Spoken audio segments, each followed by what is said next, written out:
Vivo's latest offering is the V11 Pro, the first V series phone to sport an in-display fingerprint sensor, which debuted on the X21.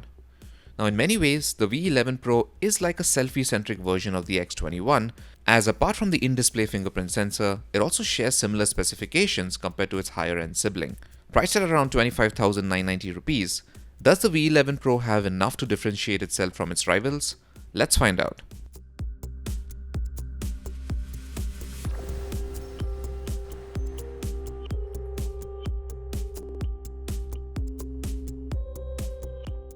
The V11 Pro looks pretty much identical to the recently launched V9. The buttons, SIM slot, connectivity ports, and even the rear camera module have virtually identical placements.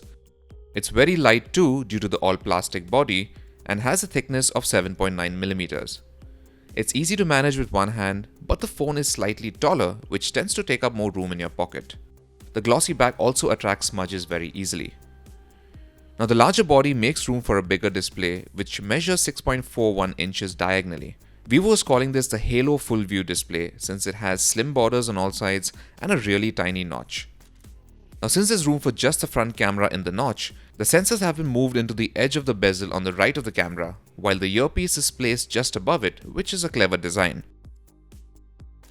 The display comes with a screen protector pre-installed, but it also has Gorilla Glass 3 reinforcement. The display has a healthy resolution of Full HD+, which brings the total pixel count to just over 400 ppi. Images and text look sharp, and the Super AMOLED panel ensures vivid colors and deep black levels. A fingerprint logo lights up when the motion is detected, so you know where to place your finger. However, authentication isn't very quick, and it takes a full second or two before the phone unlocks. In contrast, the face unlock is lightning quick and works well even under low light. The phone is powered by the Qualcomm Snapdragon 660 mobile platform and comes with 6GB of RAM just like the X21.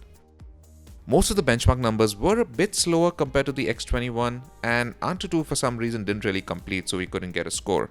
The phone also has 64GB of storage, which is expandable up to 256GB. Now, to compensate for the lack of a notification LED, you can enable the always on display, which shows you the time, date, battery level, and the app icon of any incoming notification. However, the notifications are passive, which means you can't really interact with them. Vivo's FunTouch OS is now at version 4.5 and is based on Android 8.1 Oreo. It's quite different from stock Android, so there is a bit of a learning curve if this is your first Vivo phone. Jovi is Vivo's AI engine, which works across a couple of different usage scenarios. Within the camera app, you can use it for automatic beautification and selfies, to help you frame better portraits and detect objects and scenes. It's also found in Smart Launcher, where it prompts you with the nearby events or weather information based on your location. You get a whole bunch of motion gestures, one-handed mode, scrolling screenshot, and the ability to clone certain apps. The OS is definitely feature-rich, but it still has some of the same quirks we've noticed a couple of software versions ago. There's a universal search function on the home screen, but we still don't have one for the Settings app. Vivo hasn't added any provision for masking the area around the notch either. In games, the prominent curves of the edges often obscures content. FunTouch OS seems to be upgraded with nearly every new Vivo phone, but the company doesn't seem to be paying attention to these little details, and as a result of which, it continues to feel a little unpolished. Finally, the V11 Pro has something called Funmoji, which can be accessed through the touchpad keyboard. It's the closest we've seen to Apple's Animoji in terms of quality of the characters, but it doesn't really pick up subtle expressions, and the tracking is a bit jerky. The heavy customizations on Android thankfully haven't taken a toll on performance.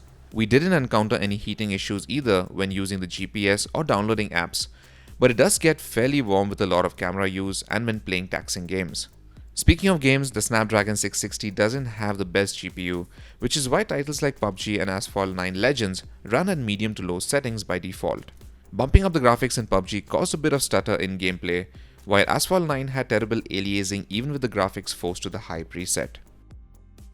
The primary rear camera has a 12 megapixel sensor which has an f1.8 aperture lens, dual pixel autofocus but no optical stabilization.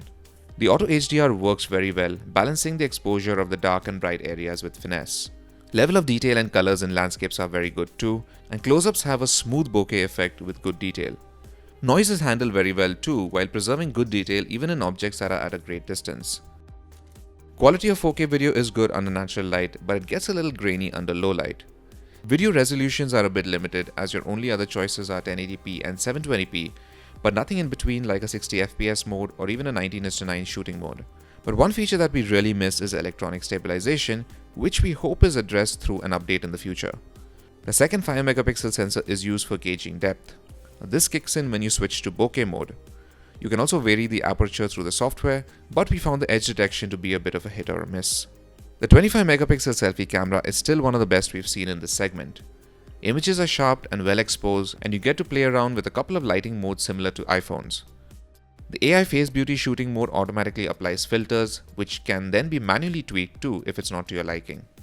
AR stickers are fun to play around with. The camera app is easy to master, but the layout isn't perfect. For instance, it takes a while to get to the shooting mode you want to, as you need to swipe through each one of them and wait for the viewfinder to adapt to that mode before moving on to the next one. Secondly, when shooting in landscape mode, the camera settings don't switch orientation, which is really annoying. The AI scene detection can figure out a bunch of different objects and scenes, but it takes a while before it figures out what you're shooting. We didn't really notice much of a difference in the image either with it on and off. The AI portrait framing feature is handy for novice users, as it prompts you to reposition the camera if your subject is not in the center of the frame. Heavy camera use does drain the battery quicker, but otherwise with regular use, we easily manage to get through an entire day and a bit more at times on a single charge. A single round of PUBG, which typically lasts for about 30 minutes on average if you survive to the end, knocked around 11% off the battery.